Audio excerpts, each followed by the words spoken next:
del Colegio San Ginés, Bachillerato General, Violencia Física y Psicológica. Ellos Adriano y yo soy David.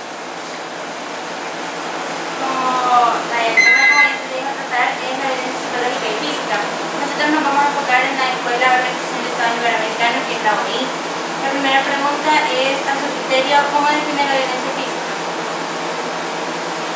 Bueno, la violencia física es toda aquella agresión al cuerpo del estudiante, o del niño o de la niña. Toda aquella acción que violenta su cuerpo. Esa es la agresión física. ¿Qué comprende por violencia psicológica? Bueno, toda aquella acción, ¿verdad?, que de una o de otra forma inestabiliza las emociones de la persona que se le está haciendo esa agresión. O sea, puede ser una palabra, puede ser un gesto, ¿verdad? Porque a veces hablamos más con el cuerpo que con las palabras. A veces uno dice no, pero con el rostro está diciendo sí. Entonces, ese tipo de cosas, en definitiva, pues, influyen en el estado de ánimo de la otra persona. Acuérdense que la comunicación es de dos vías. Hay un emisor y un receptor. Esto generalmente es ocasionado por el emisor, quien está dando un mensaje probablemente que transgrede las emociones de esa persona. ¿La violencia física y psicológica dentro de los centros escolares es un mito o una realidad? Es una realidad. Una realidad que lamentablemente se ha agudizado en los últimos 10 años. Eso se ha agudizado porque tenemos una secuela de guerra, ¿verdad?, que todavía no ha logrado llegar a desvanecerse. Y detrás de la secuela de la guerra ha venido evolucionando otro fenómeno, que es la delincuencia social, las maras, la delincuencia común. Y eso, digamos que traspasa las fronteras de las instituciones, porque lamentablemente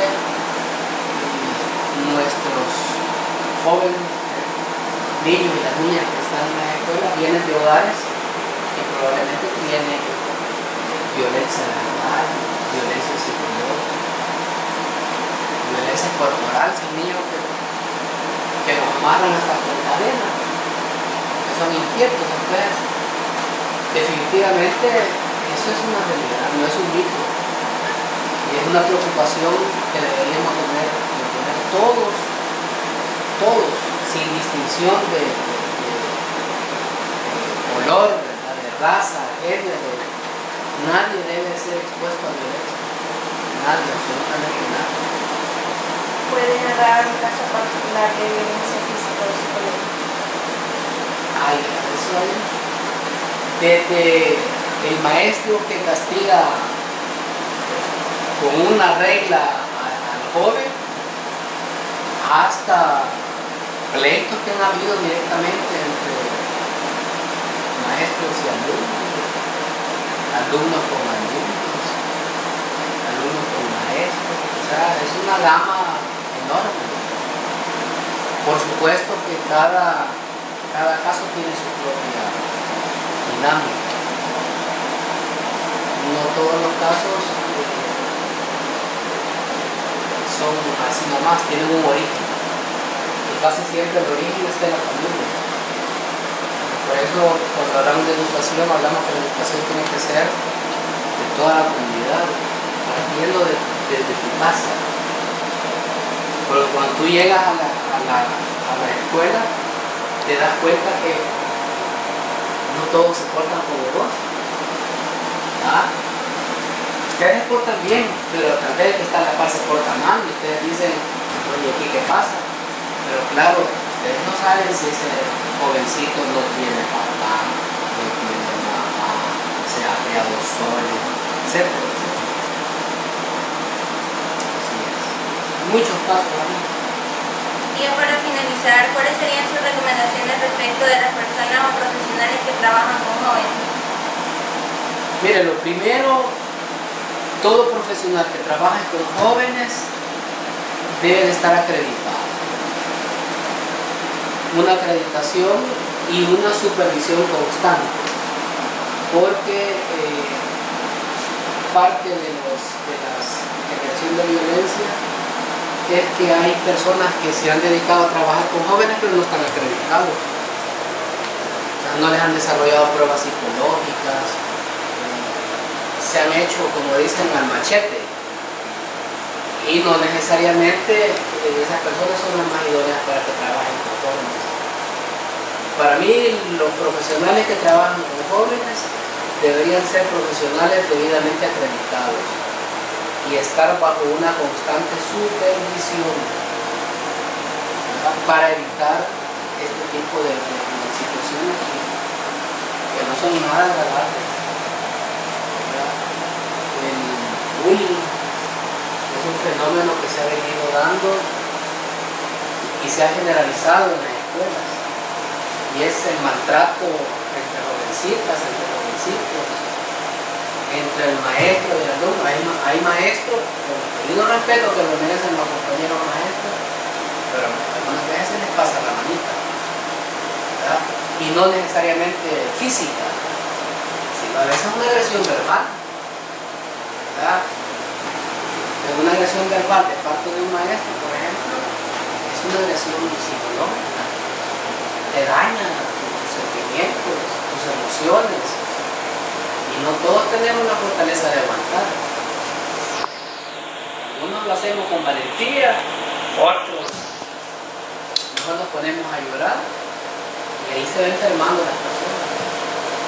La agresión psicológica para mí quizás es más dañina que la misma agresión física. La agresión física pasa, pero la agresión psicológica perdura por la eternidad. Va a llegar a la viejita y acordándote que te maltrataron. ¿Ves? En cambio, por último, un reglazo, risa te dio y te fuiste. No te marcó, pero lo psicológico sí marca.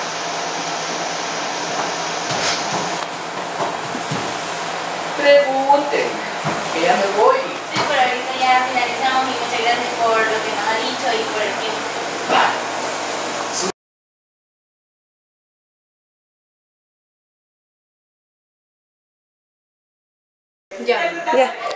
Buenas tardes, señorita Lisbeth.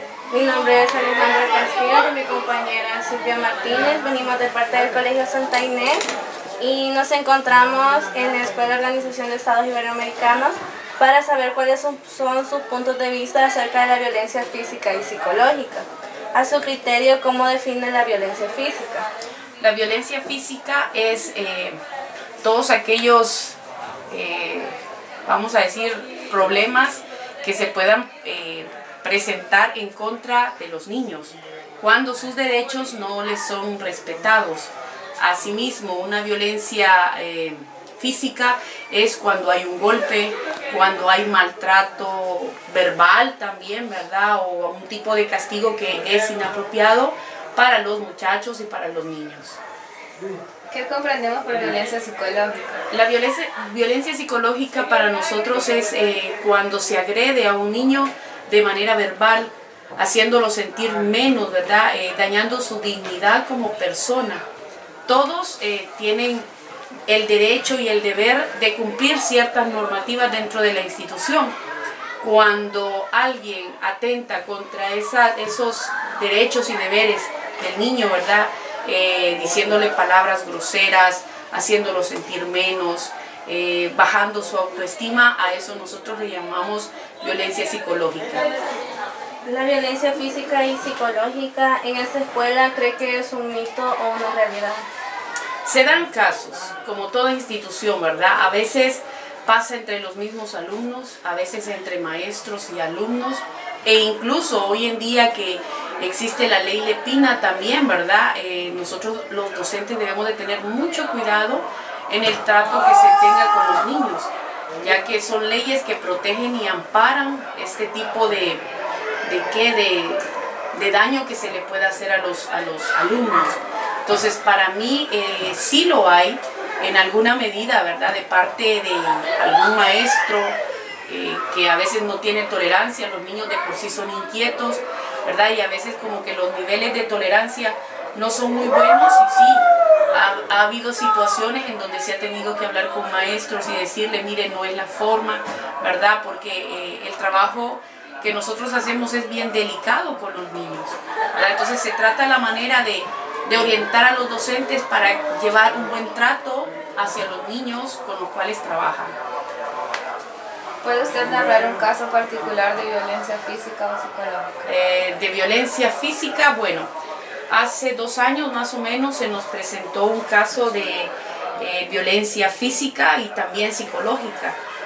Nos dimos cuenta, un alumno era estudiante de 8º grado y vino a clase, ¿verdad? Y su conducta era, ese día que se presentó, era rara, ¿verdad?, en el sentido de que tímido. La maestra se le acercó, le tocó la espalda, y cuando le tocó la espalda, él se movió, ¿verdad?, en signo de que le dolía. Entonces la maestra se extrañó, lo trajo a la subdirección, y él pues nos mostró que su papá lo había castigado con una cuerda de la grabadora, le había pegado, y tenía pero marcadas las señas, ¿verdad? Había señales de que había habido violencia física, y luego nos dimos cuenta por el niño ya hablando con él cómo era tratado en la casa.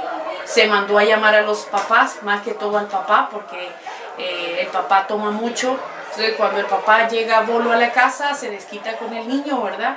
Y realmente tuvimos que hablar con él, lo tuvimos con la psicóloga para que le diera un tipo de terapia, porque el niño no se quería ir de la escuela, y nos parecía raro porque a la hora de la salida todo el mundo, ¿verdad?, sale corriendo a su casa. Sin embargo, en el caso de él, se quedaba jugando hasta tarde, y cuando le decíamos que tenía que irse a la casa, no quería, ¿verdad? Y así fue que nosotros tuvimos una intervención. Hoy la situación quizá ha mejorado porque el muchacho ya salió de 9º grado, pero el papá ahora como que tiene sus precauciones, ¿verdad?, y ya no hace tanto daño a este muchacho. ¿Cuál es su opinión sobre este tema, ya que es muy amplio? Bueno, yo creo que es un tema muy delicado, pero también es muy importante. Dar a conocer a la población las leyes que amparan, ¿verdad?, tanto a los niños como a los jóvenes. Estas leyes permiten que el niño pueda desarrollarse plenamente. Me parece que el tema que ustedes han seleccionado es muy importante que lo den a conocer, porque muchos alumnos aún tienen miedo de hacer denuncias sobre el maltrato que están recibiendo en las instituciones. Todavía no tenemos esa educación como para hablar y decir lo que nos están haciendo dentro de la institución, ya sea por parte del maestro, por parte del papá, de los mismos hermanos o de los mismos compañeros, y ahí se da lo que nosotros conocemos como el bullying, ¿verdad?, que ya también sabemos las consecuencias que esto trae. Entonces es importante en el tema que ustedes están trabajando, que la gente se concientice. Todos nosotros somos dignos y merecedores de cariño, de respeto, y de que las normas o las leyes se cumplan para favorecer el desarrollo pleno del niño o del adolescente. Para finalizar, ¿cuáles serían sus recomendaciones respecto de las personas o profesionales que trabajan con jóvenes? Bueno, primero, en cada profesión que se desarrolle, sea psicólogo, trabajador social, médico, yo pienso que se debe gran importancia a amar su carrera. Eso es lo primero, porque cuando tú amas la carrera, tú eres capaz de dar a otro lo que se merece, ¿verdad? Entonces cuando te ven que tú estás trabajando por amor a tu carrera, tú elevas el nivel de confianza, de relación, de comunicación con todos. Para el caso, en la profesión del docente es importante amar la docencia y sobre todo amar a quienes va dirigida esta educación, que es a los niños y a los jóvenes, ¿verdad? Ellos de por sí están aprendiendo, apenas empiezan a caminar, a dar sus pininitos, ¿verdad?, a enfrentarse a la vida, y qué mejor que orientarlos, concientizarlos y darles valores para que ellos sean capaces de enfrentarse en la vida. Así es que me alegro por su trabajo, espero que ustedes creen conciencia en todas las personas que las van a oír en su defensa, ¿verdad? Y que también tomen en cuenta que la persona siempre, y sea quien sea, es merecedora de respeto, de cariño y de que sus derechos sean dignificados. Bueno, gracias. Bueno.